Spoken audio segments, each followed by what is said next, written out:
Alrighty then, good morning everyone. How are we all doing? I hope you're I hope you're okay. My name's Michael, I'm the Dead Aussie Gamer, and welcome to DAG versus The Walking Dead, the show where I play the Walking Dead TTRPG game and try to survive in a Walking Dead scenario with you guys getting to interact with us as we do so. We've been at this for a little while now, like I think we're on to episode 6 or 7 or something like that, and I'm still alive, yeah. But however, you know, even though that's that many games, we've only like gone through. Hello, kitten. Sorry, my cat just came in. Let me just really quickly close the door. But yeah, even though we've been playing that many games, I have survived 2 whole days. So yeah, we're still going and still live. So yeah, all right.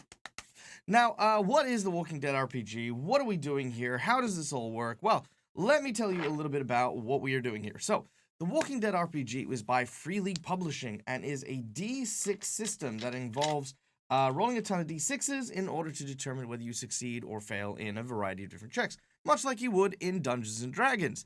The difference is there are no hit points. Let me just very quickly switch this over to our character here. There we go. Boom, there it is. More that as we play this game, we start to become more injured, more bruised, more stressed, and these factors are what mostly defines, you know, whether or not we get to continue or if we become walker food.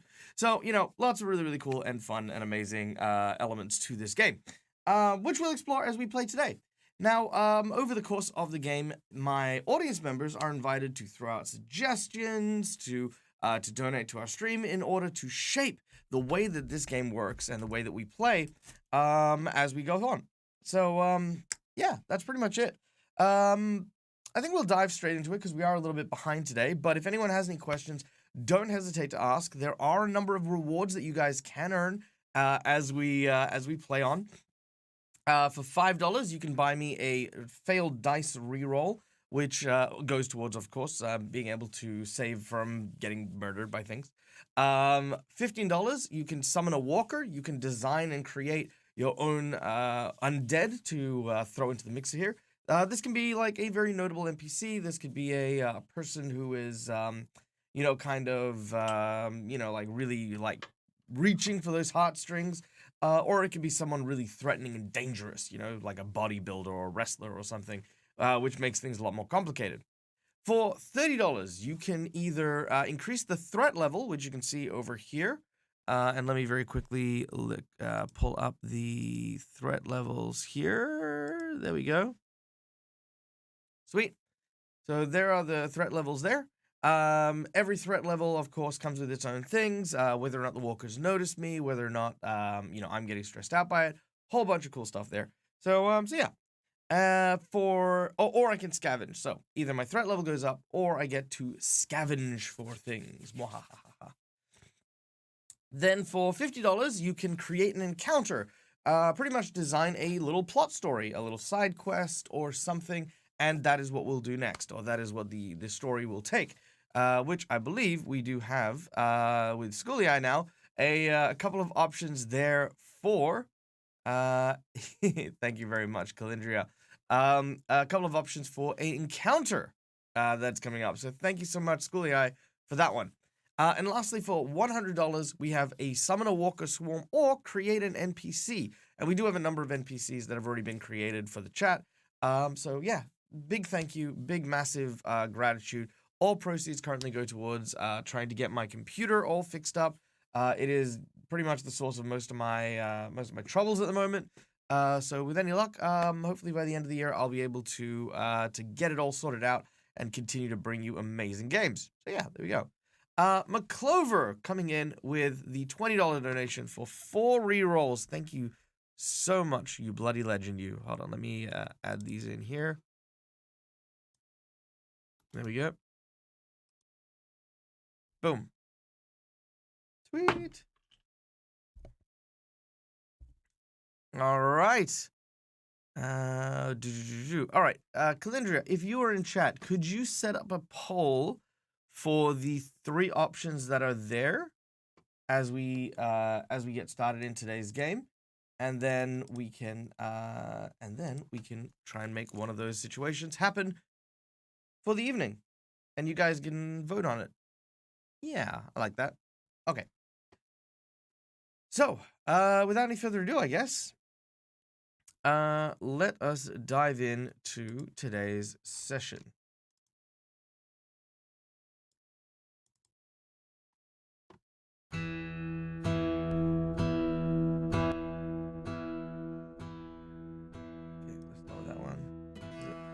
All right, so last time on DAG versus The Walking Dead.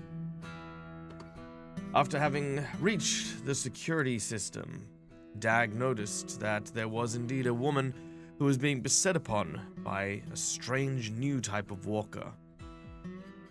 Powers, the bodybuilder who was traveling with DAG, though injured, still wished to help.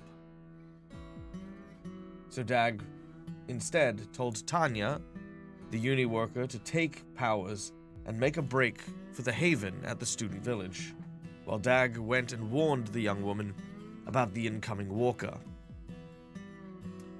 Making his way through the narrow streets and pathways of the university, he eventually came to the library and began his search, quietly trying to avoid this terrifying creature, whatever it happened to be. Eventually, DAG found the woman on the 2nd floor of the library. She didn't realize the danger she was in, and became flustered and bothered by the fact that DAG had indeed found her. But the noise too drew the attention of the walker, who then trapped the two of them in a small meeting room in order to try and get to safety and save the life of his dear pet chief. DAG nobly threw open the door to the meeting room and lured the walker away from both Chief and the new companion, whose name escapes me, Anna.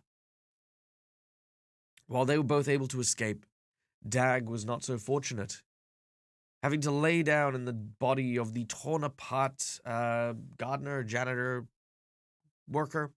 The large undead loomed over and devoured it, whilst atop Dag, with blood and gore dripping on him as it feasted before leaving. Around nightfall, Dag collected what little remained of his calmness and sanity and began to make his way back to the haven, without the precious fuel that was needed, only having found a small bottle of lighter fluid more than anything else.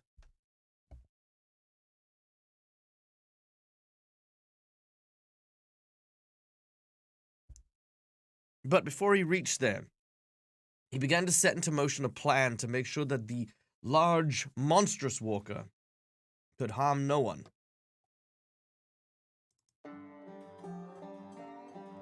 He began to form a plan to create a number of potholes in the middle of the field leading to the old garden workshed. Then, after luring the large walker into the field, he would then run it over with a giant tractor. The plan was a great success. The walker was slain, killed, and grinded up, and Dag lived to fight another day. Stressed, weary, and worn, by the time he arrived back at the compound, he was surprised to see Anna and Chief there with Powers and Rose, mostly because he had actually found Anna whilst setting up his traps and trying to kill the larger monster. And Anna was dead. So who was he looking at, if anyone? What did this possibly mean? Well, stay tuned, and we'll find out in just a moment. On this episode of DAG versus The Walking Dead.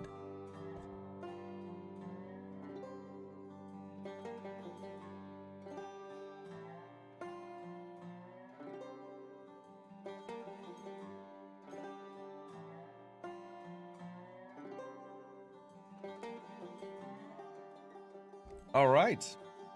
It looks like we have our plot, so. Whew.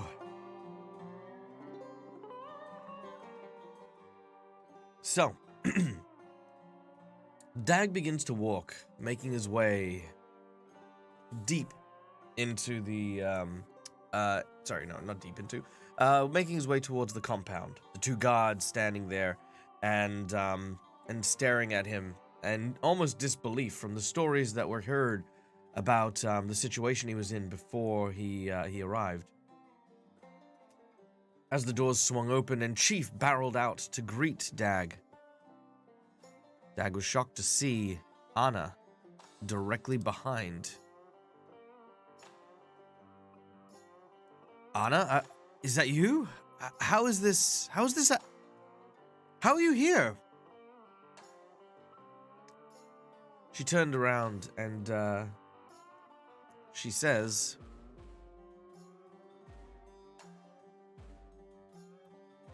"What do you mean, how am I here? How are you here? Last I saw, that walker was gunning you down." Yeah, well, I got lucky. It went after someone next to me. No, you should be dead. I saw you. I saw your body. You were. At that moment, her eyes shift. Her demeanor changes.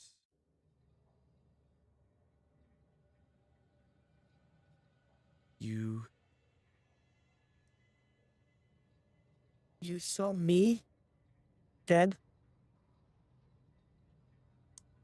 Yeah, I saw you dead. It was just as I was coming in.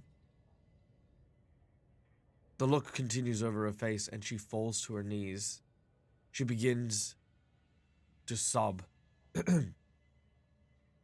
What are you? It is then that Dag realizes what's going on. The person he had seen was not Anna at all. But Anna's sister.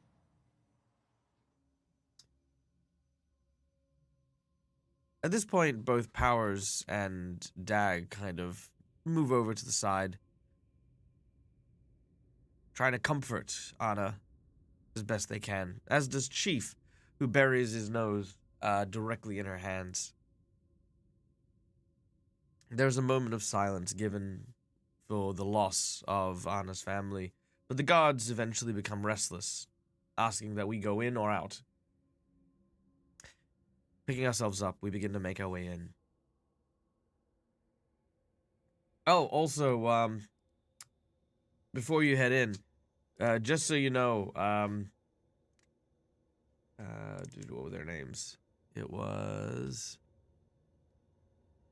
Here we go. Mark. That's right, it is Mark. Mark is looking for you, and, yeah, he's not in the best of moods, so you might want to, you know, watch yourself as you're there. Dag nods and begins to make his way in.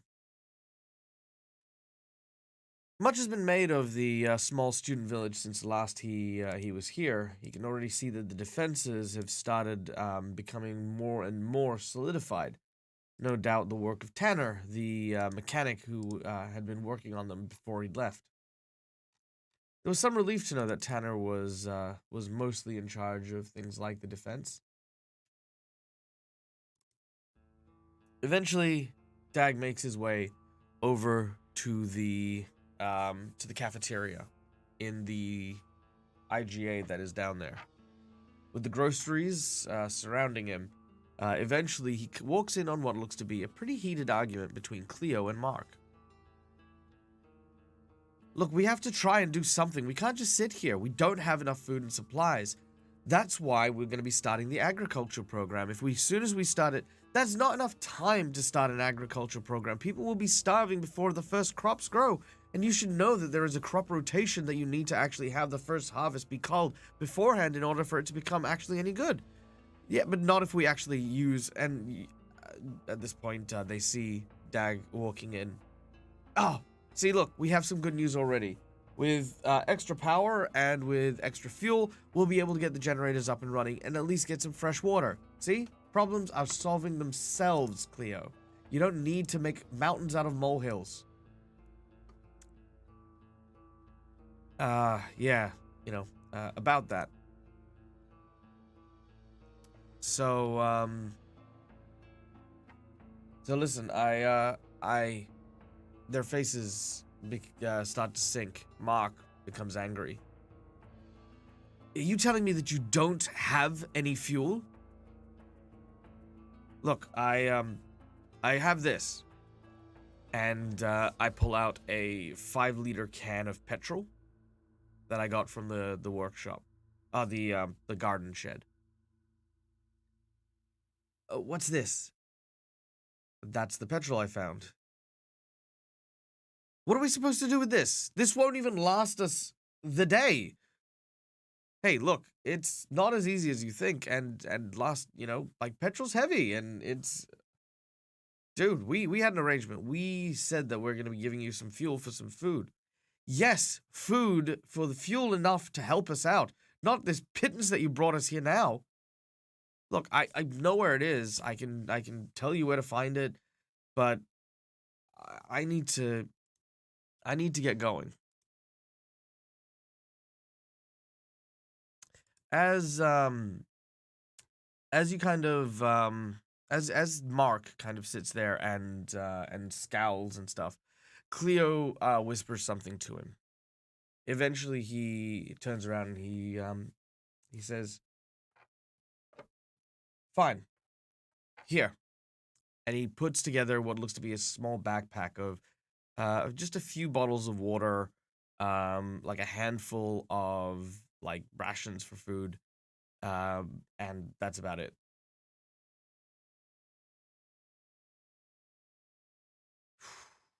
All right. I kind of see that Mark is trying to sort of win the deal here. And I get that. But do I try and push for more here? What do you think? Should I push for more, or should I just take what I have? What do you guys think? 1 in chat for push for more, 2 in chat for take what I can. I mean, we still have the car, we still have the keys, we still have powers. We can go, you know, at least we can travel a little bit now.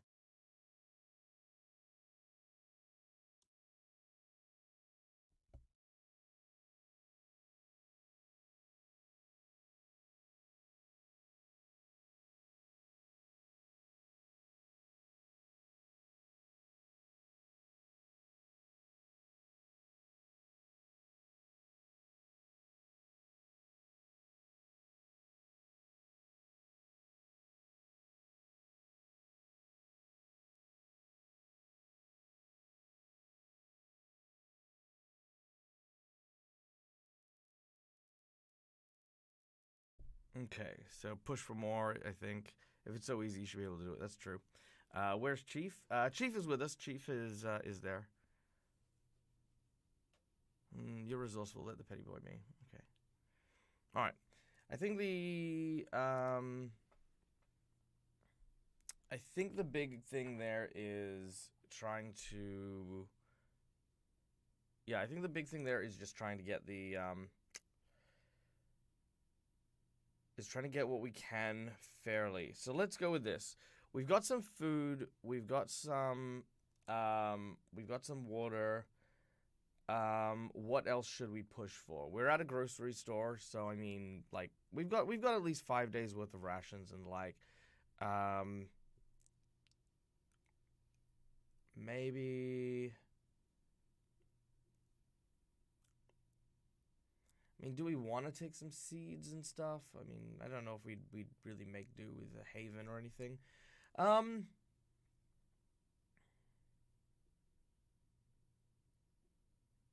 Maybe just some, like, random supplies, like,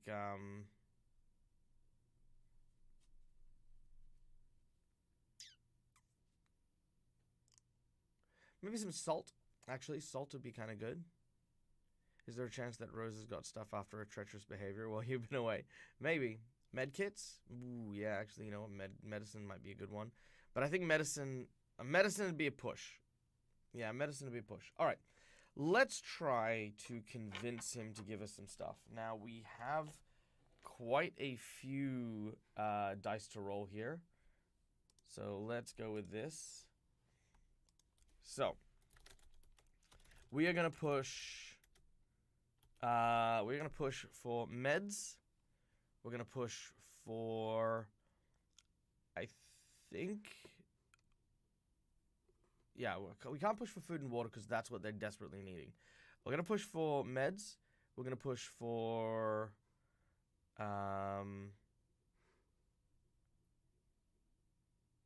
Yeah. Maybe I think antibiotics or antiseptics would probably be good.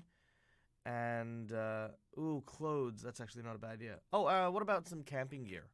Yeah. So camping gear. Yeah, let's go with camping gear and some meds. So, I've got 3 dice for empathy. I've got 1 dice for manipulation. No, I've got no dice for manipulation. I've got 1, 2, 3, 4, 5 stress dice. Ask for candy? Fuck it, I'll ask for candy too. Why not? Okay, here we go.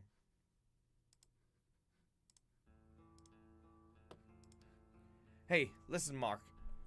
I worked my ass off for this.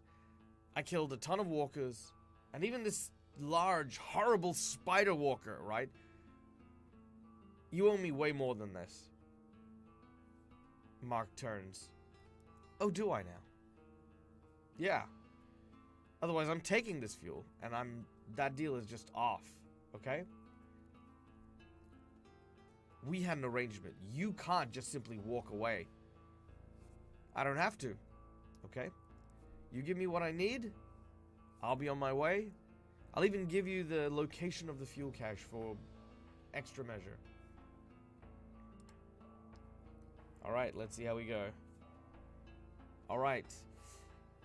Only one success. I ask him for the meds, I ask him for the camping supplies, and I ask him for candy. With one success, you know what? I'm going to re-roll one of the dice.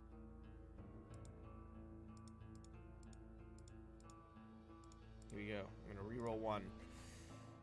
Hey, I get a 6. Alright, so with 2, he will allow me to take 2 of those things. And I will very happily ask for camping supplies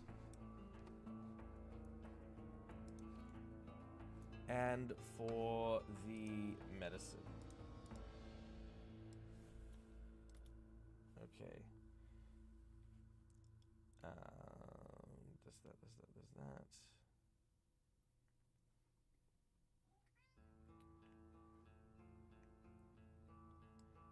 I'm going to give him the lawnmower keys as well. Just because if he wants to get in and out, he can use that. I'm not taking the lawnmower with me. Okay. So here we go. Sorry, just adding all the stuff in now.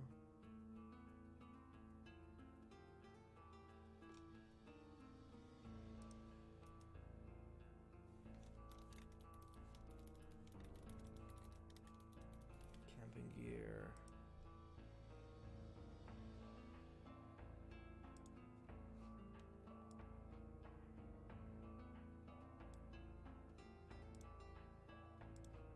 Alright, and for the first aid kit, we're going to put first aid kit 2. So, we don't have more supplies in the first aid kit, but we can do a lot more with our first aid kit. So, like, instead of it just being cuts and bruises, now we've got some antibiotics and some antiseptic. Alright. I tell them that we're going to rest the night, and then be out in the morning. They're happy to accommodate. They don't have any shortage of beds, so we are going to rest. And resting is going to consume one of our trail rations. And then we are going to clear our stress. Yay! Oh my god. Frickin' stress. Alright, there we go.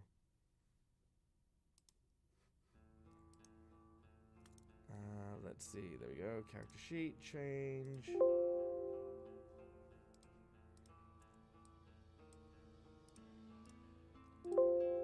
Alright, there it is.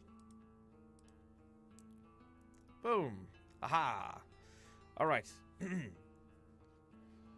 Oh, also, we have found Chief. So my drive has changed to just finding Suze. But I'll change that in a moment.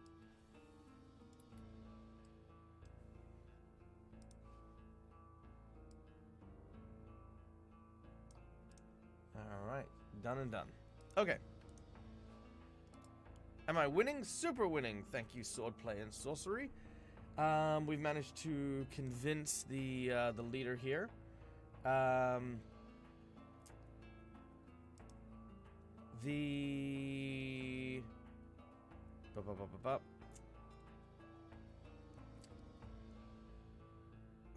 We got medicine. We got, what was it? We got medicine. We got food. We've got some bottled lighter fluid, can of WD-40. So we've got a few little things that this we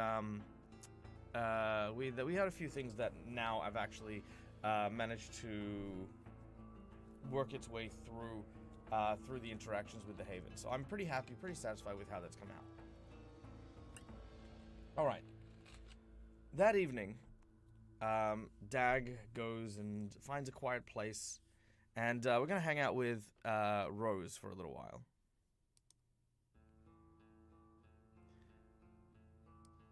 Alright.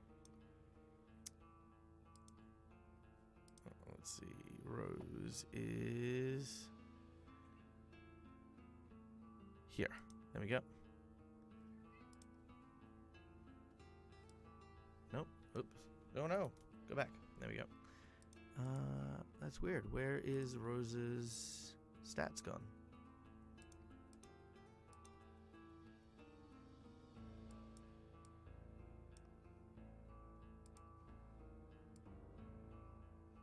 Oh, that's weird. Well, I don't know where it is, but we'll find out. Anyway. So, as I pull up Rose and I tell her, hey, how are you holding up? I know that you didn't say that you were going to be here for very long, but we're going to head out in the morning, and I wanted to know if you wanted to come along. Rose looks up and down. I am not staying here.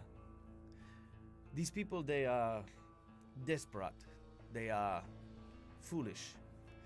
They will kill themselves within a few weeks, as soon as the starvation and other things start to come into fold.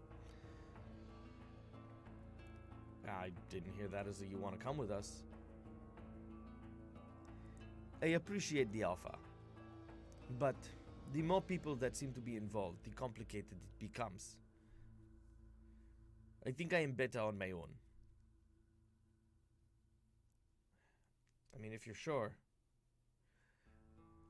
If you are leaving in the morning, I would do so very early. Do not give them the chance to change their mind. You managed to get a lot from them, and I have already heard that many of them are starting to complain, asking why a stranger is getting to walk away with very precious food and water. Well, thanks for the heads up. I'll keep that in mind. Alright, well, if I don't see you in the morning, take care. She kind of nods and walks back. I go and speak to Powers next. Yeah, dude.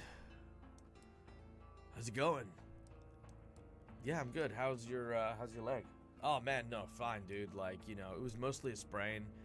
When those zombies knocked me into that little shop thing there, I was just, you know, just banged it up against the wall. Nothing too serious.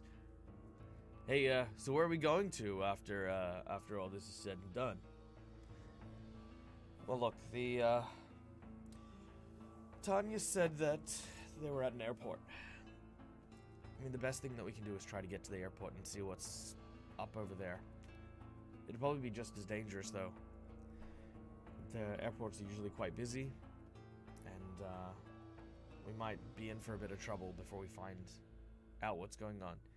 Oh, dude, you gotta stop worrying about that. Nah, man, I'm absolutely down to go with you.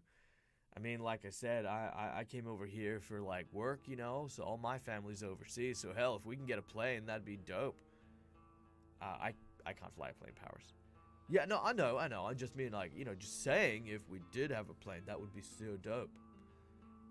It would be dope. Alright, well, we'll talk to you in the morning, and, you know, just, we're gonna leave bright and early, so, you know, don't sleep in.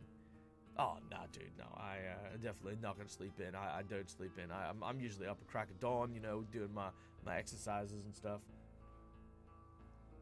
Okay.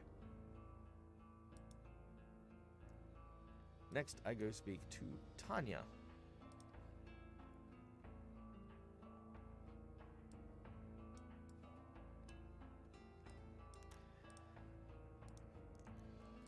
Well, Tanya, Look, I don't know what you want to do. Like, I'm going to be going out in the morning, and Powers is coming with me. You're welcome to... I'm going with you. Okay? If you're sure. Yes, I think that I should just be with you. You seem to have a knack for surviving this, so I guess if I want to survive this, then I should be where the people who are getting on are, not the people who are just, I don't know, waiting for death. I think that in itself is more concerning than anything else. Okay. If you're sure, then you are welcome to come with. She kind of seems happier, almost like she was expecting to be told that she wasn't allowed to come. Sorry, 2 seconds. Gotta let my cat out. Hello, kitty cat. Let's go out. There you go. All right. That night, it is a restless sleep. Even though I'm in my own room with my own bed, I can't help but hear the sounds of the walkers far below, out in the city. There's also a quiet, an unnerving quiet, that comes from there being no cars, no streetlights, no noise of the city that often serves as the white noise behind the ambience. Just the sound of shuffling feet and groaning in the dark.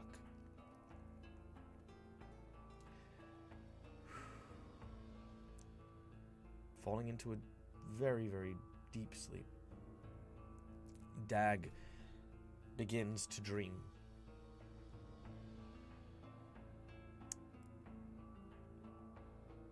All of a sudden, DAG is awoken with a start. There's a sound coming from overhead. Soft at first, but louder and louder. Whoa, whoa, whoa. I've never heard that sound before, or at least not recognizable.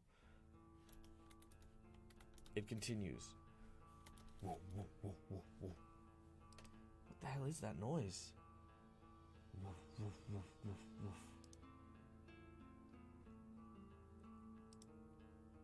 And eventually, it can be heard. Overhead,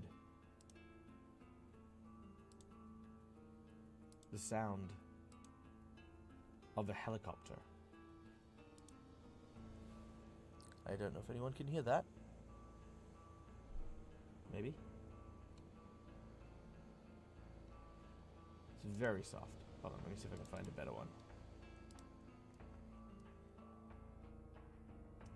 Helicopter, helicopter. Helicopter, helicopter. Nope, that's the best one I got. Okay, well, I'll just leave that be.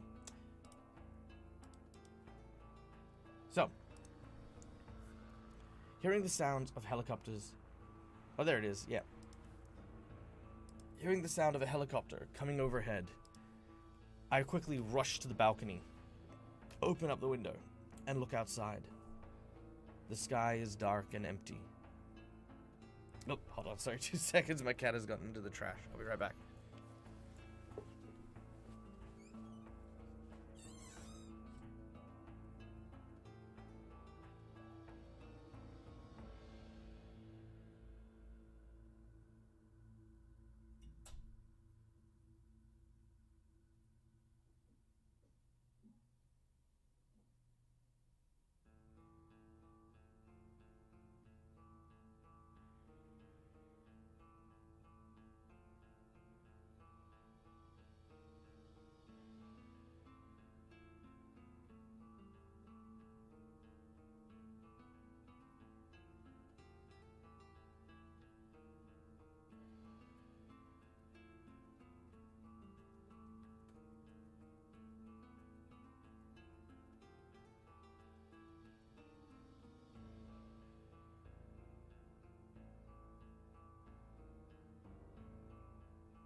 Okay, so,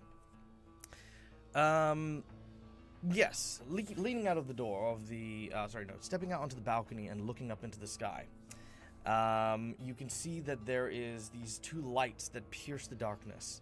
These dark lights begin to move, careening through the air. As I look out, I try to get a visual. I try to see whether or not this really is a helicopter, or I don't know, maybe, I mean, it has to be a helicopter, right? But like, I mean, maybe it's like doing something. Maybe I could figure out where it's headed. As I watch, a few other people I can see on various balconies are also looking out at the sky. It seems to move around the area of the city that we're in. A spotlight begins to shine over various locations and eventually rests on the student village. Immediately, a shower of shouts and waves begin to go out as people start to almost signal this helicopter for help. But it doesn't go towards us. Instead, it almost does a wide circuit around the university, and then leave, heading back.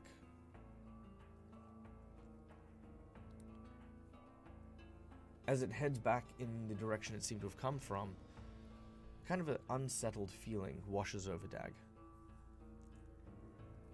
I mean, of course there are going to be maybe people who have got, you know, helicopters access and pilot's license and stuff, but that wasn't a military helicopter. I kind of get a bad feeling about this, but nothing that I'll do anything about until the morning.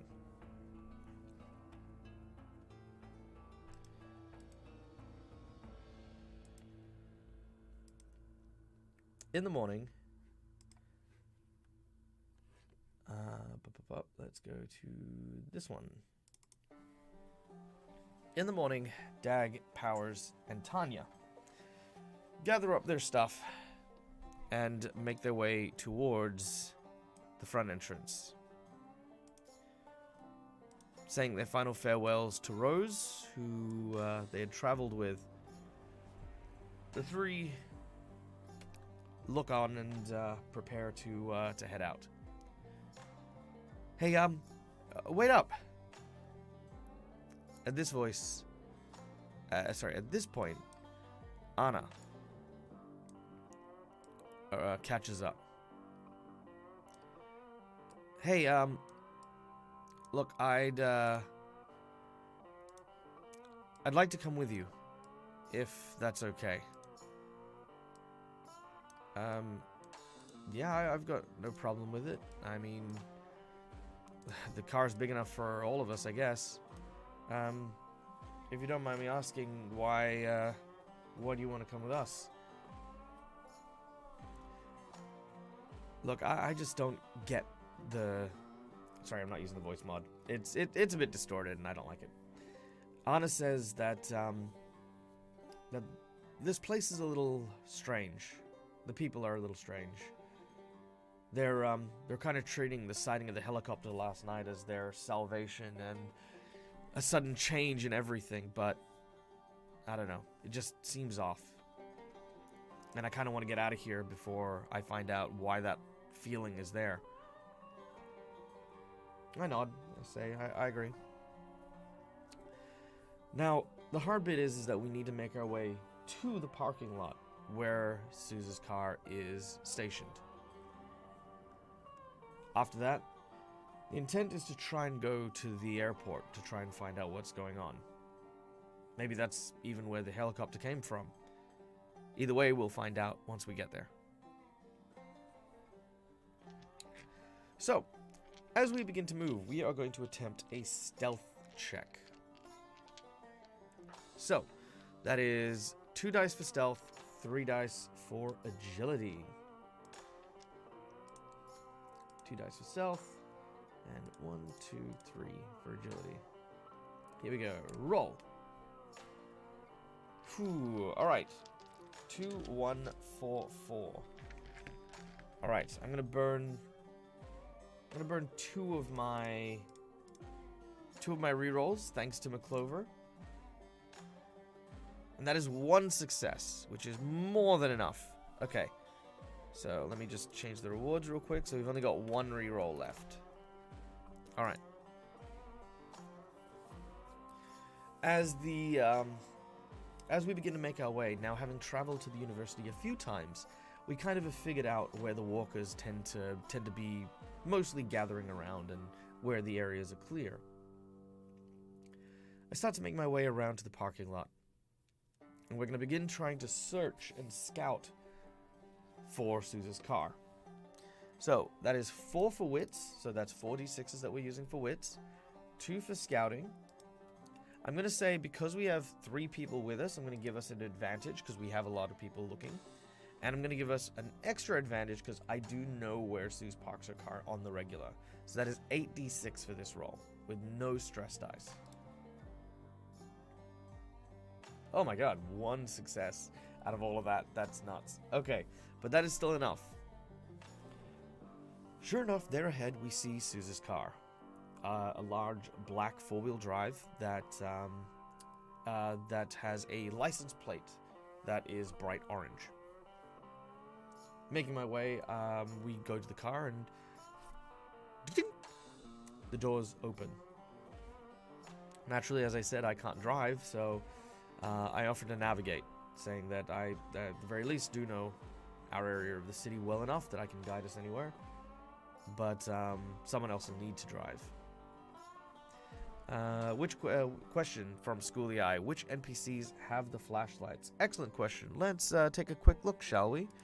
This might actually be a good point to make sure that everyone has flashlights. There we go. Right now, Tanya Powers. And I guess we should give one to Anna, too.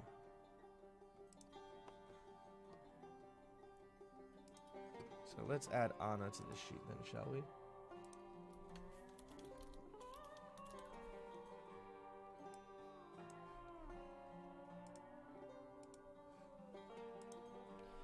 Anna is alive.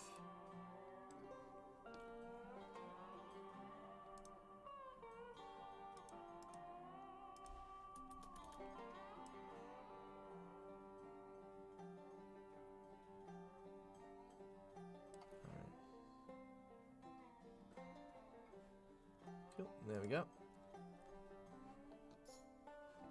We also don't need the challenge that the students need fuel.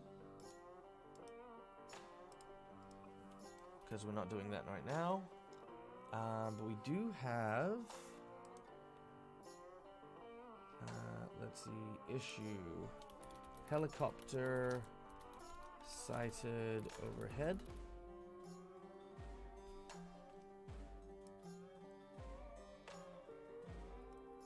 Okay, what is that going to mean? Who knows what that's going to mean? Alright, there we go. And we'll save that so you guys can see it.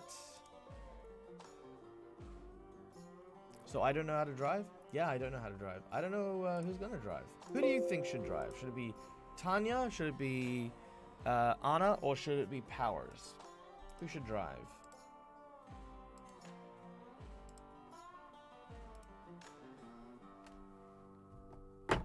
Nope, sorry.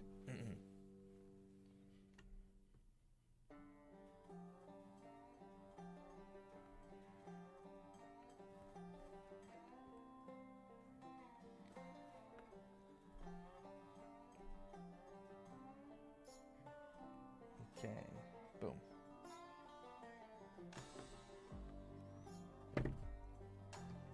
Done. Don't know if you would have left one with Rose or Tana if you were getting close to returning and want to alert them. No, I don't think I would. Mostly because they are a commodity, they are a resource, and I don't think I'll go back to the student village. I think the student village is not only in danger from this helicopter, but also if they run out of supplies and things like that, and it does go pear-shaped, it's going to be a huge hotspot of zombies, and I just don't want to do that.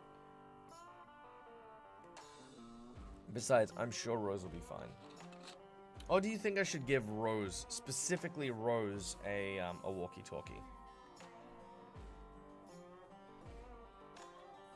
What do you think? Should I give Rose and Tanner a walkie-talkie? Is that the vibe?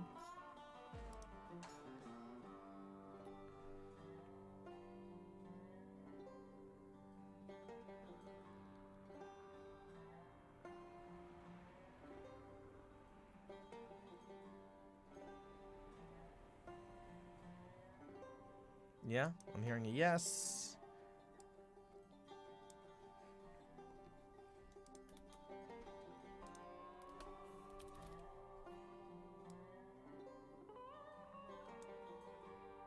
Is public transportation good over there, or do you need to know how to drive? It's reasonable. It is long. It is long-winded. So like, if you need to get somewhere with public transport, you know, most buses are like a half an hour, like in terms of intervals. They like go by half an hour intervals, some by an hour. So it's not as, it's accessible for sure, but it's not as it's not as accessible as some places I know.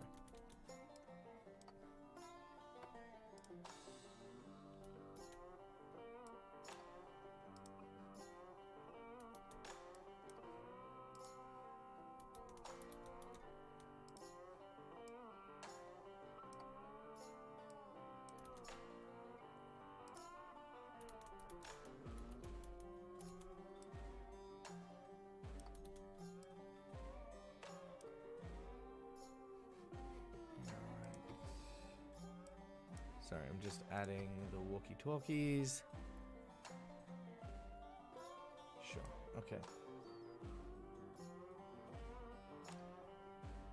Alright, so we're giving the walkie-talkie to Rose and Tanner.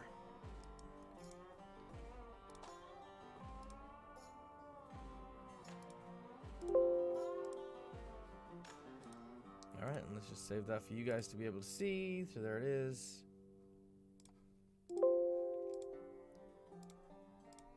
Alright, there we go. Which means that I have 2 walkie-talkies left. Obviously one for me, and then one more that I can give out to someone if we find someone. So driver, I think Tanya, as the other 2, are good with weapons and could jump out defense if need be. Alright, yeah, that's a good idea. Alright, I pass the keys over to Tanya. Tanya, you're going to take the driving. She nods and agrees, climbing into the car and begins to start it up. As soon as the engine comes on, you can hear the sounds of the zombies starting to take notice and making their way towards the car as they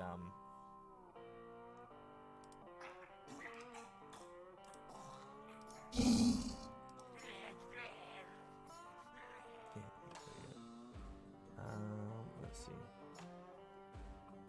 As they begin to make their way. Hold on, where's their nope, come on. Just need... Nope, nope. Just doesn't want to give me that. Okay, cool. That's fine. I don't need it.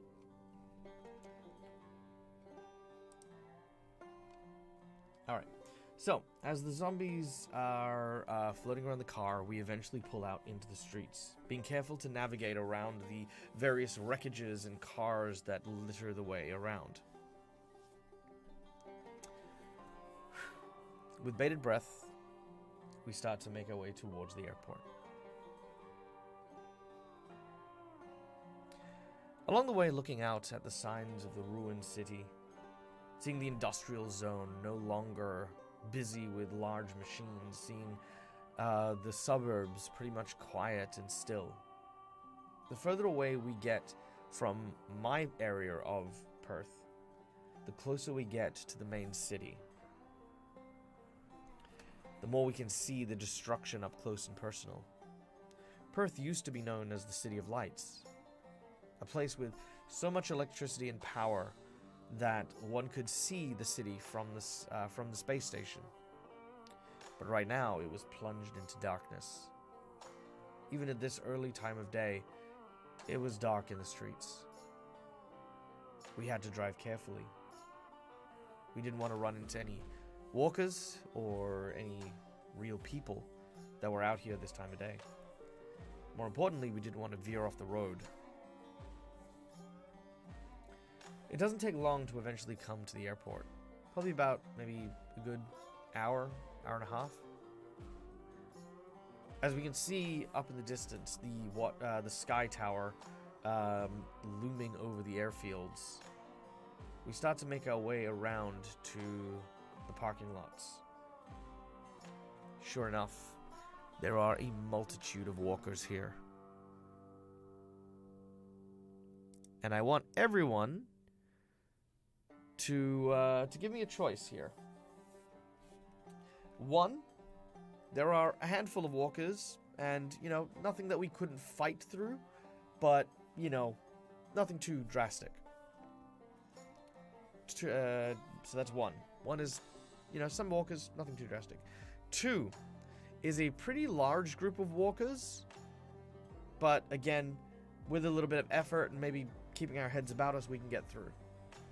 Or three, there is a swarm of walkers and the airport is inaccessible. So 1, 2, or 3, folks, as we look out. Let me know.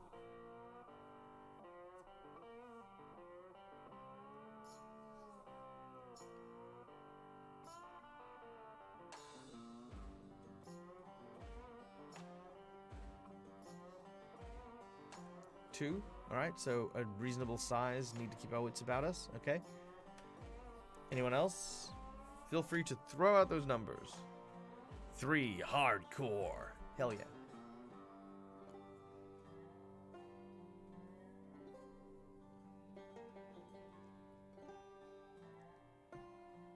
Alright.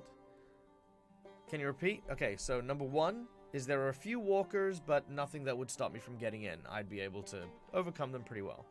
2 is quite a few walkers. Might be difficult getting in, but not impossible. 3 is there is a swarm of walkers, and it looks nearly impregnable. Judging from the 6, I imagine Schooly and I were going with impregnable then. So that's 2 for 2, 3, 2 for 2, and maybe 3 for 3? Which means we might need a flip for it.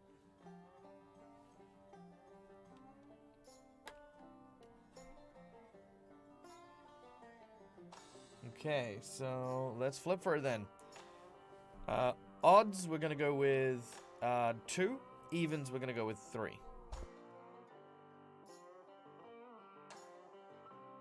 Alright, odds.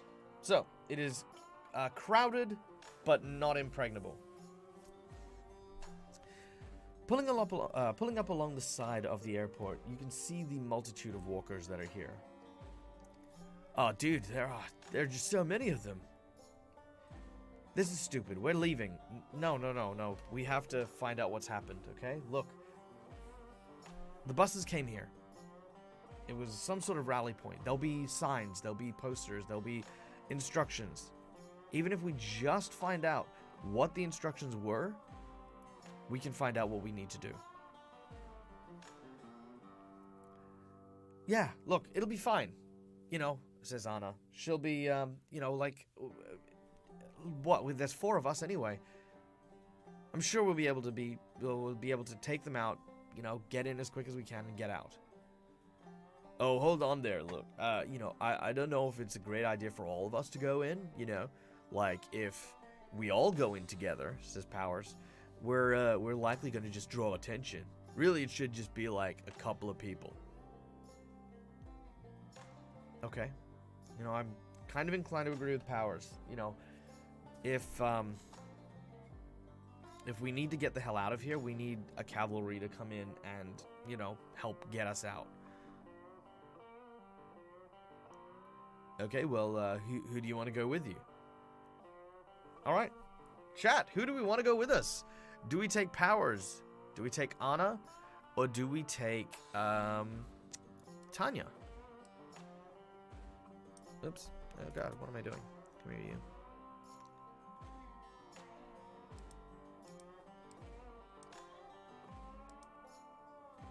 Aha! I found everyone's things. There we go.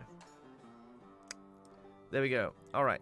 So Anna is a sex worker with a cute face who takes what they want, pretends to be skilled but has no skills at all. She has ranged weapon speciality, can drive a car, has 10 days worth of rations, and has a security bat. Powers is a gym trainer who dresses in spandex, easily freaks out, secretly pushes himself, who... Hold on 1 second. Let me just move that there a bit.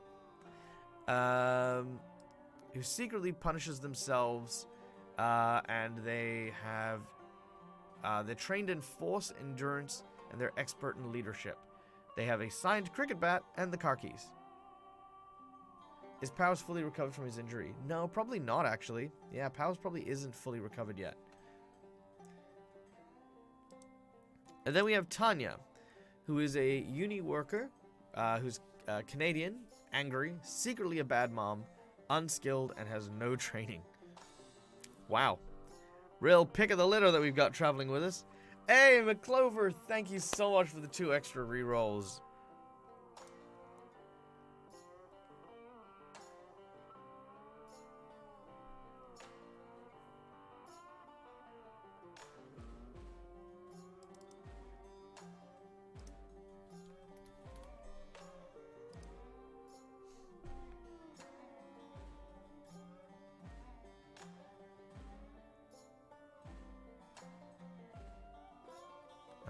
You really need your Archer Rose for this one. Yeah, that's true. I mean, honestly, I was thinking about Rose, but the way that Rose's character has been played, I was like, I don't think I connected with Rose enough for Rose to want to put herself at risk by coming along with me.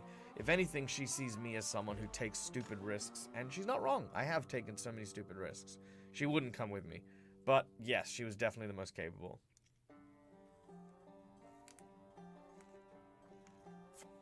If Powers can't come, it should be one of the others. Okay, I agree. So, should it be Tanya or Anna?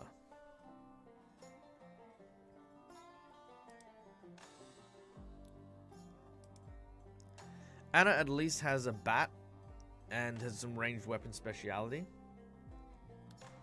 Take Anna. Alright. Okay. 1 for Anna, 1 for Tanya. 2 for Anna. Alright, 2 for Anna.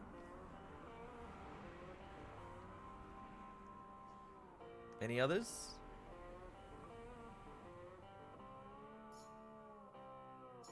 Alright, we'll go with Anna then.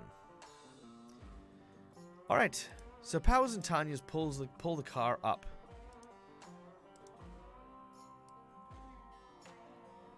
Anna looks at me and seems a bit nervous. She obviously doesn't necessarily want to be the one to have drawn the straw to go out of the car. I know this is going to complicate things, but I'm going to... No, you know what? No, I'm not going to complicate things. I was going to tell Anna to leave her walkie-talkie here, but then if we get separated, you know, it makes sense for us both to have one. So, we got the walkie-talkies. We'll be in touch. If something goes wrong, we'll let you guys know. Okay. So. We jump out of the car and immediately are beset upon by... Well, not beset upon, but we immediately encounter a couple of walkers. They're immediately aware of our presence because of the sound of the car. So that will increase our stress by 1 straight away. Chief is coming with me, by the way, just FYI. As I leap out of the car.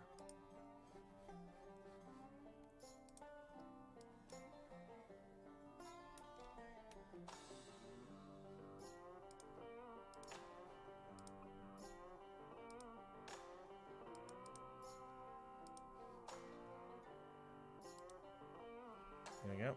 Alright, stress dice is stressed.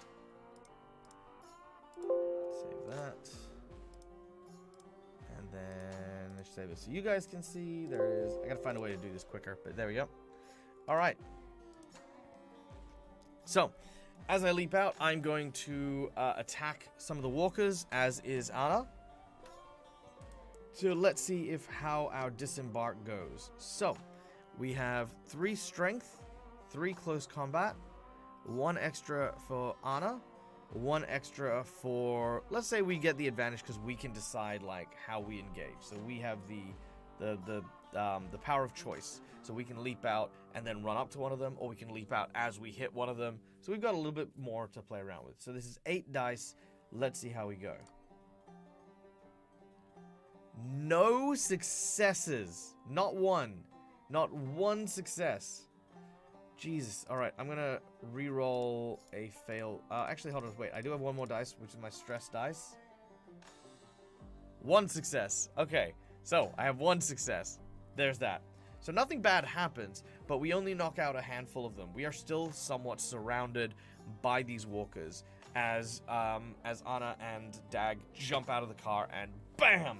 Immediately start to take out a couple of the zombies. Alright, Anna looks around. Where to? Where are we going now? DAG turns and says, alright, look around for some signs. See if there's something that we can use. So, we're going to go with a scout. So that's 4 wits, 2 scout, and 1 stress dice. That is, again, no successes. No critical failures, but no successes. So unfortunately, as we look around, we do not find anything that lets us know where to go. The zombies continue to move around, and again, we continue to clear them. I'm going to do 3 for strength, 3 for close combat, 1 for having Anna with me, and 1 stress dice. No successes again. What the hell? Okay, well, we don't take out the walkers. They are starting to get close. I'm gonna burn a couple of my my failed reroll dice. I'm gonna use 2 of them. The two that McClover just gave me. Okay, that's 1 success. So we're holding out, but we're still in the entranceway of the airport. Okay, as the zombies begin to come in from the car park, heading in our direction, I tell Anna, all right, look, we have to get inside. We can't just keep looking out here, okay? Let's go. I turn around and I begin to make my way into the airport proper. The doors open and then close behind us.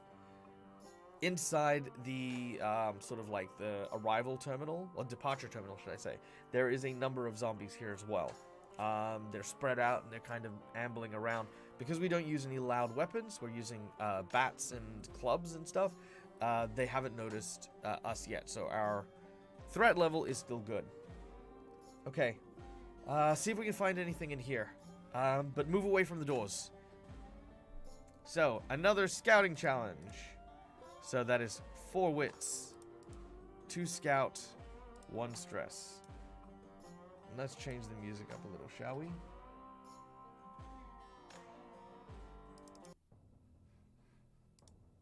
Alright, that is 1 success.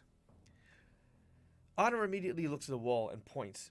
Here, have a look at this. I make my way over and I can see what looks to be a sign that says, survivors gather at Bunker C in Terminal 2. It says, help has arrived. Remain calm. Do not push. At this point, the walkers come in through the front door. There is now a large group of them. I think we might be upping the threat level here, ladies and gentlemen. Let's just double check and see. Where's our threat levels?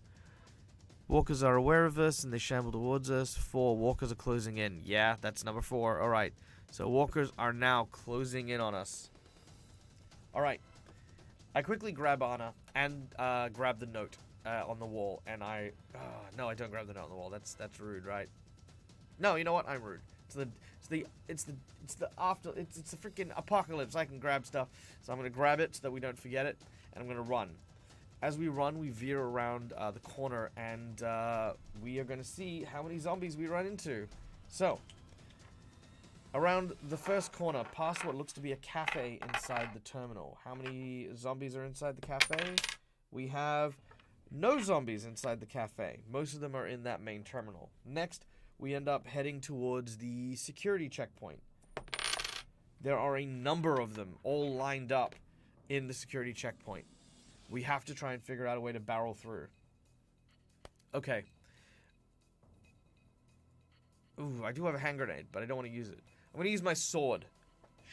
Pull out my sword, and I will make my way towards this line of zombies. So that is 3 strength, 3 combat, 1 stress, plus an extra 2 for my sword, and 1 for Anna. Nice! That is 3 successes. As I run through, the sword, like, because they're all lined up, the sword makes quick work of them. I don't kill all of them, because I don't want to run myself the risk of being exhausted, but I am going to roll an endurance just to see how I am after this. But cleaving a few of them, chopping off a few heads, stabbing a few people, I begin to make my way down the line, eventually making my way to the customs bar, jumping over the like plastic boom gate type thing where the zombies collide and they can't get across. They kind of like struggle to push through rather than climbing over it. Whew. Okay. Let's see how my endurance is going. So, that is 3 strength. 3 strength, 1 endure, 1 stress. No successes, which means my character is now just out of breath and fatigued. I take some time, like, obviously, again, not in the best shape, you know, I'm not in poor shape, just not the best one. Lots of deep breathing, lots of, like, you know, sort of, like, you know, borderline stitches in my side as I make my way into the terminal area. Now, the terminal area is very wide. There's almost like this, like, mini shopping mall in our airport. So lots of places to hide, lots of places to go. Let's see how busy this area is. It is very busy. Again, packed with people in and out. I think fighting our way through here is gonna be stupid. So we're gonna have to try and stealth our way through, I think. So, for stealth, we're gonna go with 3 agility, 2 stealth, 1 stress. Okay, that is 1 success. That is not going to be enough while I'm traveling with Anna. So I'm going to use my reroll. I'm going to use... Fuck it, I'm going to use both rerolls, I think. I need Anna to make it through here. Because if we start a fight here, that's going to be really bad. That's going to be awful. Okay, so I'm going to use those 2 rerolls. Thank you, McClover. You are a godsend for this episode. Alright, that's an extra 2 successes. So, with 3 successes, we managed to go into what looks to be a small duty-free shop filled with alcohol and the like. We make our way past several server undeads and passenger undeads as we eventually try to follow the signs. Sure enough, we find the terminal and begin to make our way in. There, you can see a group of undead hanging around the terminal. And what looks to be a, one of those, like, one of the bridges that they use, the sky bridges that connect a plane to the building. You can see that is there, and someone has basically opened up the exit of it, so that as the walkers go through, they fall to their deaths onto the tarmac. But if you go down that same corridor and use the door, there's a staircase leading down to the tarmac. So the walkers are just plummeting to their death in that corridor. But there is a way around it. Now the question is how do we get through? I am tired. Should I attempt to cut my way through? Or should I try and distract them and move around? What do you guys think? Press 1 for try to cut through, and 2 to try and create a distraction.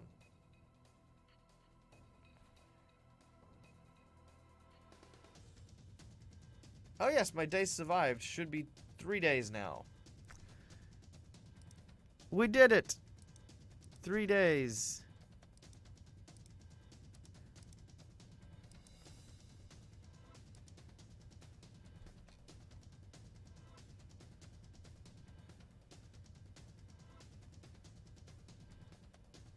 Once I figure out where where I put that.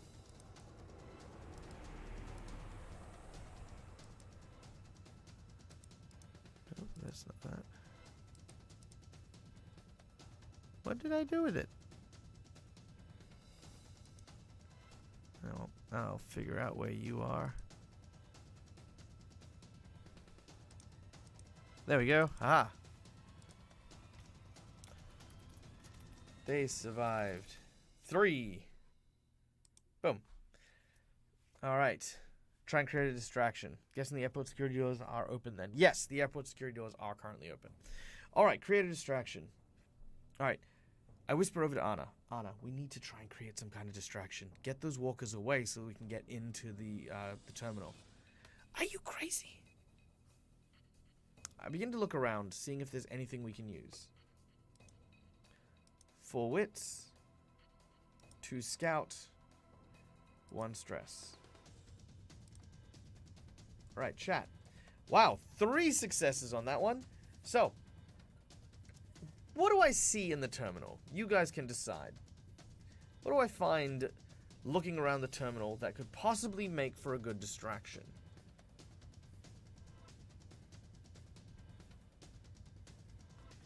Anything in the shop to trigger noise? So yeah, like maybe there's a small toy shop, so there's like the wind-up toys and the ones with batteries that make a lot of noise. Yeah, okay.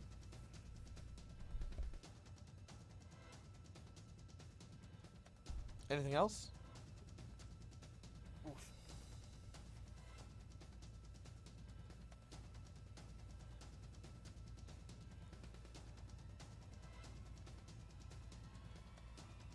Any other suggestions? Over there, says Anna. The toy shop. If you're looking to make a distraction, there's a bunch of those toys that, you know, have batteries in them. They make a lot of noise. You could use that. Or maybe there's that electronics store right next door. Yeah, that's true. If we, you know, like get some music going, that could work. Look, I think we should try the toy store. We might find like a remote control car in there or something. Might be able to give them something to chase. Those cars don't usually come with batteries. Okay, look. You go to the electronics store. You get some AAA batteries. I'll go to the toy shop and try to find a remote control car. Okay? We'll meet back here. Okay. Alright. Anna goes in one direction, stealthing, and I go in the other. Now, with the stealth from before, it's very easy for us to get there. But now, we have to find a remote control car.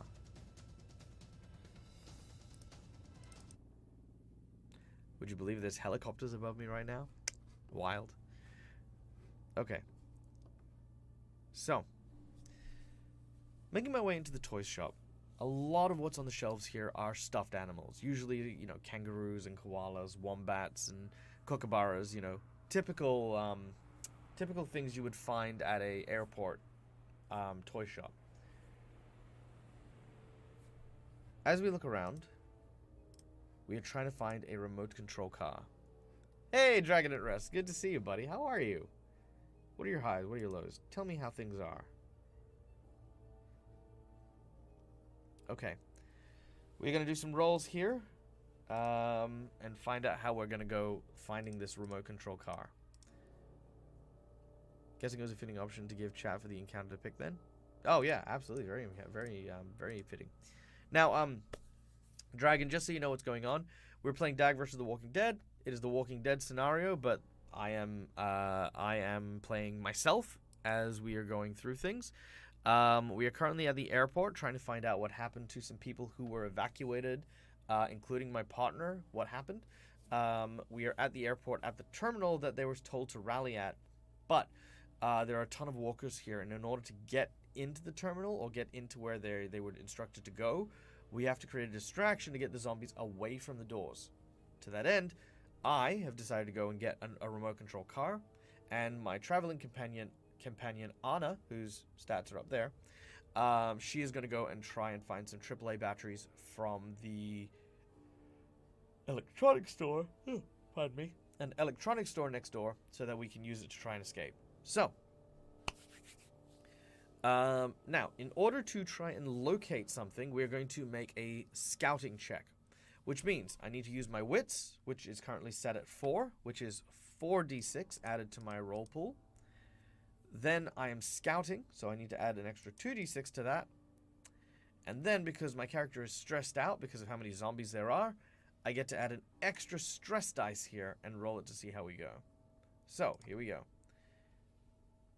Ooh, rolling it. There are no successes at all, but no critical failures. That stress dice is not low. Here's the question. I can take on a stress dice to re-roll any failed checks. And I think that's what I'm going to need to do. So, I'm going to add another stress.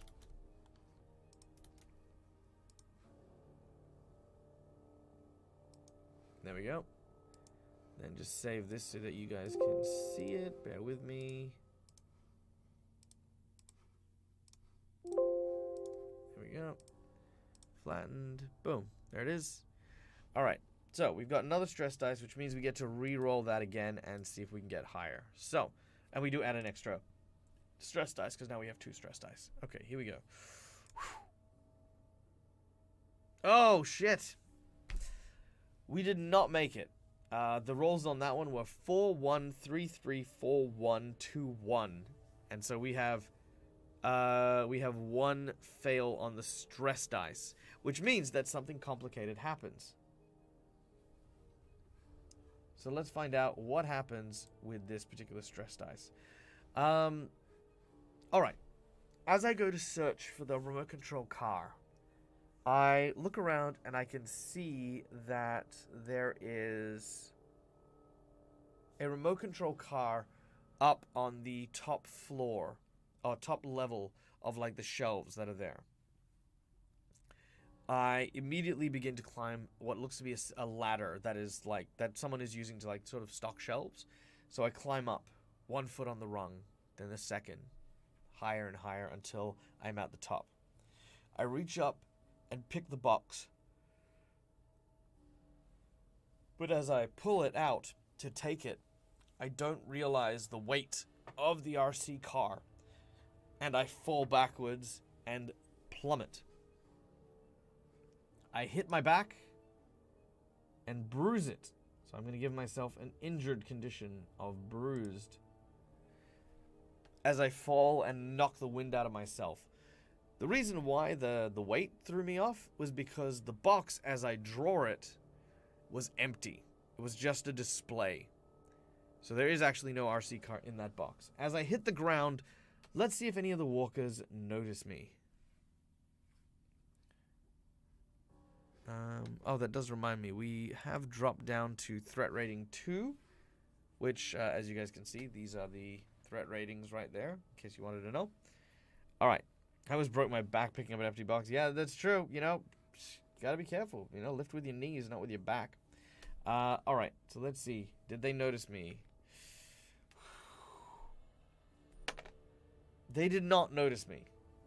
I lie on the floor for a while, just... But I do not hear the sound of walkers coming towards me. Okay. I think next I've got to try and search the back room. I look around and try to find the back room, and sure enough, there it is. A small door nestled between what looks to be a bunch of Funko Pops and a display case showing some statuettes. I jiggle the door. It is locked. Okay. Let's try to break the code on the lock. Now, looking at it, it is one of those ones where you have to punch in 4 digits, and then press the button down in order to open the door. I look at the lock carefully. It has not been changed in some time, and it is very easy to tell where the buttons have been rubbed to give an idea of which 4 numbers are specifically the ones used in the sequence. I'm going to start working my way through the sequence.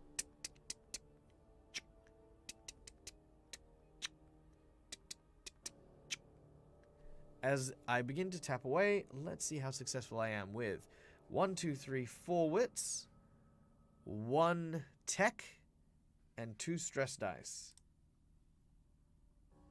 Nice. Alright, 1 success. The door clicks open, and as it does so, I enter the back room. Now guys, as you know, this is DAG versus The Walking Dead. Chat, you get to decide, do I encounter anything in this room? 1. Actually, yeah, you guys can decide. Let's go with this. So number 1 is, there is a walker in here. Number 2, there is no one in here. Number 3, something makes sound in here, like whether or not it's an alarm, whether or not it's the sound of, like, you know when, you know, like the doorbell's open and someone enters the back room, it's like a ba-da-da-da-da-da, you know, like some sort of like bell or chime, something goes off. Or let's see. I don't want to have a survivor here. I don't think someone would have survived here. So yeah, the 1, 2, 3. So there's a walker, there's no one, and there's something that makes noise. So 1, 2, and 3. Take your votes. While I get a drink.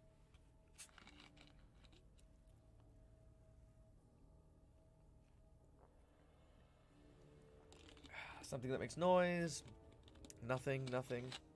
All right. 4, a very creepy doll. Sure, I'll put a creepy doll in. No, not 4. All right. Well, look, there are dolls in here. So, as the door swings open and taking a look around, I begin to search for the toy car.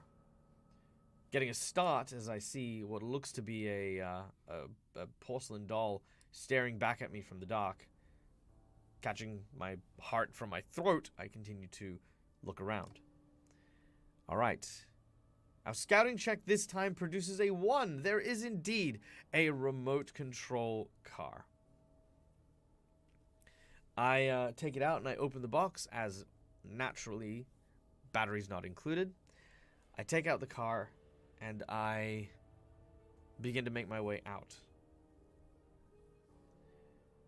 On the way out, I look around, see if there's more stuff, but I don't really see too much. Mostly toys, but if anyone can think of anything they want me to kind of consider grabbing, then maybe I will, but otherwise it's, you know, just your generic toy store. Heading out, I make my way back to where we were hiding as I wait for Anna. Now, while I'm rolling these dice for my stealth check, could I find out if you guys would like Anna to 1. Be successful and return safely. 2. She doesn't return, we don't know where she is. 3. We find Anna, but she's a walker. So there we go, 1, 2, and 3. So stealth check. 1, 2, 3 agility. 1, 2 stealth. 1, 2 stress. -1 for exhaustion, because I'm still exhausted from chopping up the undead in the security line. Okay, not bad. Still got 1 success, so I will make it to our rendezvous point without being noticed. All right. Nice. Arriving, Anna is there, unharmed and with a handful of batteries. Anna, why do you have so many batteries? I didn't know which one you wanted. I said the AAAs. Well, I got all of them. she hands me a bunch of batteries. That's true. She would have probably used the walkie-talkie if she was in trouble. Yeah, 100%. Grabbing onto the batteries, I take out the AAAs and I put them in both the controller and in the remote control car. Alright. What we have to do now is we have to use it as a distraction to pull the walkers away from the terminal. Stay quiet, stay out of sight. Okay? Okay. Planting the remote control cars onto the... well, I don't plan it right next to where we are. I put it over in the middle of the thoroughfare before I fire it up. As I do, you suddenly hear this... As I rev it a few times, the zombies begin to look around. I rush the remote control car towards the zombies, not getting close enough for them to grab it, but enough to draw their attention. As soon as they start to move towards the sound, lunging and sort of tripping over each other and several benches, I start to back it up and move it around. Now, I am not great with cars, so I'm going to give the remote... I'm going to give the remote to Anna to drive the remote control car and evade. Unfortunately, she is skilled at driving, so she is going to just kick ass at that. As, oh no, she does. She's not skilled at driving. She just has a car. Yeah, that's true. Well, look, at the very least, she knows how to drive. That's a reasonable skill. So, yes, so she takes the remote control car and starts to drive it. Let's see how well our distraction works. It works great. All right. With a success, they all immediately begin to walk towards the remote control car. A few of them come from inside the mall and away from the terminal, but thankfully Anna's able to sort of veer it around them and sort of duke them around so that the remote control car doesn't get caught. As she moves it back into the mall, where there's like kind of this circuit of like this, kind of like the shopping mall has like a circle area where there's a big like sort of fashion and jewelry store in the center of it, and then around the edges you've got like the Disney store and a few others that make a donut.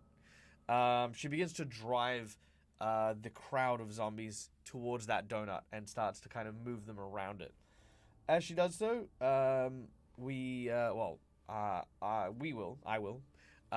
tell her to basically put it on the ground and just sort of have it like just pointing upwards so that it's continually moving, and then we'll get going.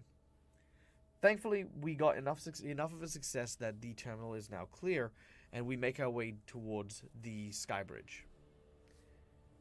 The long, narrow bridge with advertisements for various movies on streaming platforms on either side of us is not that long. We do get towards the edge where the staircase is and the door leading down happens to be. Peering out over the ledge just out of sheer curiosity, yes, the Skybridge is a great opportunity for some mayhem. And in case you want to, oops, hang on, that's not the right one. That's the right one. Boom.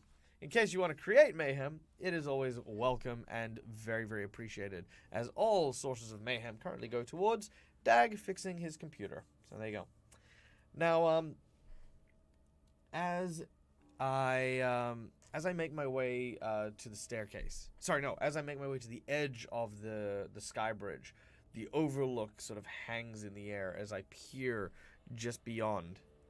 There is literally a mound of dead people that are just splattered and rolled out onto the tarmac. How many people fell over here to their deaths is uncalculable. And, you know, the smell is just so pungent. It's sour, it's decay, it's rot. I have to hold my breath. All right, Anna, we need to go. Come on. Anna seems almost like she, what's the word? It's a fascination. She looks at it with a deep fascination at the bodies before I tug on her and tell her to come on. Opening the door, it leads to the stairwell leading down towards the tarmac. There are a couple of zombies on the tarmac, but they're very far apart. So we are barely noticed at this point, reducing our threat level to 1. Okay. Now, there's supposed to be a bunker. Bunker C, I think. I look at the notes. Oh, yeah, it's this one over here.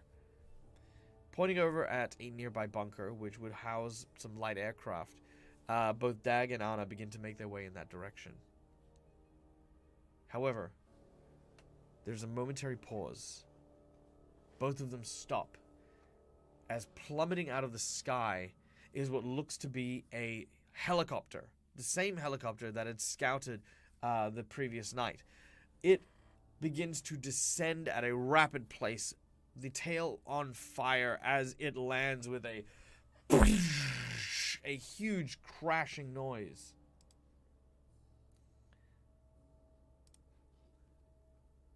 Paratrooper zombies. That'd be funny. Alright. First of all, we need to dodge out of the way. So, agility, mobility. So we need to get 5 dice here. So there we go. 1, 2, 3, 4, 5. I am exhausted.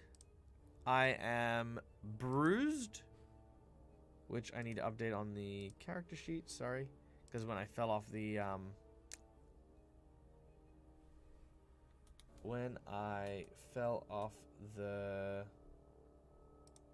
ladder, I got bruised. But I have 2 stress dice, so that's only 5 dice. So let's see how we go. Dodge. Hey, 2 successes, and they're both on the stress dice. That makes me happy. All right. So, seeing the helicopter come down and crash, I immediately move backwards and duck as it crashes into the ground.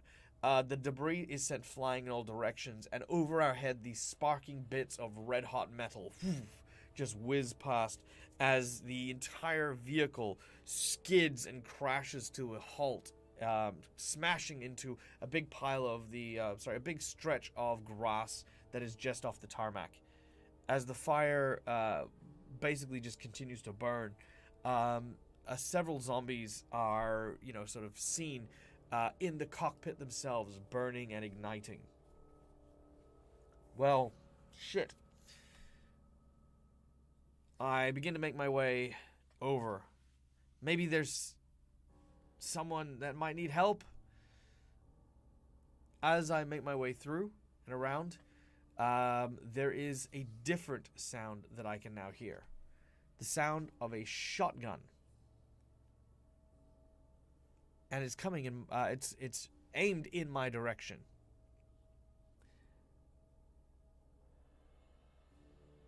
Anna will duck. She stays down with her hands over her head. I turn to see who has shot at me. I can see someone in the distance, waving at me, almost like they're yelling at me. I don't know what they're trying to say. They aim their shotgun once or twice more into the air and continue to shout. The sound of the roaring fire burning in my ears. I can't hear him. I move over to try and get a better, to hear better. And that is when there is an explosion. And the helicopter erupts into a ball of fire. And that, ladies and gentlemen, is where we're going to end today's session. As the explosion erupts, will DAG live to see another day? The person with the shotgun was trying to warn DAG not to get close to a aircraft that is on fire when they use airplane fuel instead of regular fuel. So yeah, super dangerous, and we'll find out if DAG will pay the price. Thankfully, I wasn't too close to the explosion. Well, I mean, like, I wasn't like right next to it or anything, but I am close enough to have this be a concern. So I guess we'll find out if we'll be back. Well, I mean, we'll be back next week, but I guess we'll find out how long that session's gonna be. Because if I die, then that'll be it. Oh my god. Oh, all right. Well, thank you so much to everyone who came and joined us today. Thank you, of course, a special thank you to our donators today, McClover, for all of those rerolls. I made use of every single one of them. It is not lost on me that I would likely have been in a world of trouble if it weren't for you. And of course, Schooly Eye, thank you so much for this amazing encounter. This is just a wonderful game that I'm having just so much fun with. And you know, you guys make it all the more interesting with your crazy ideas and just your just the way that we've been doing things has just been so much fun. So so thank you everyone for coming and joining us. All right, we are going to very quickly put in helicopter crash explosion.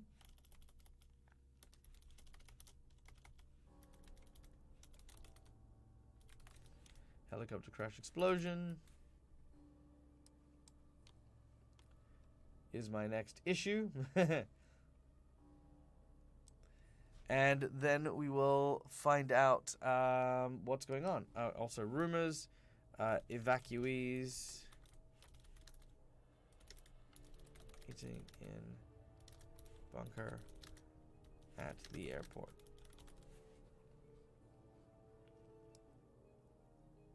All right, done and done. So we have now saved all of our stuff.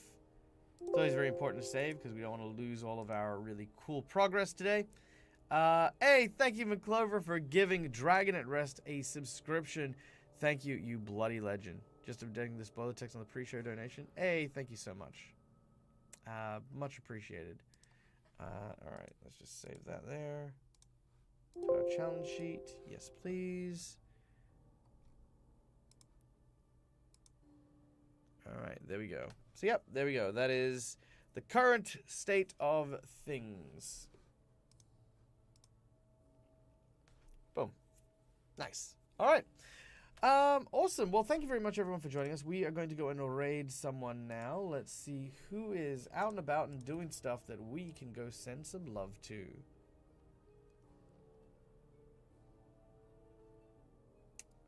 Let's see. Raid.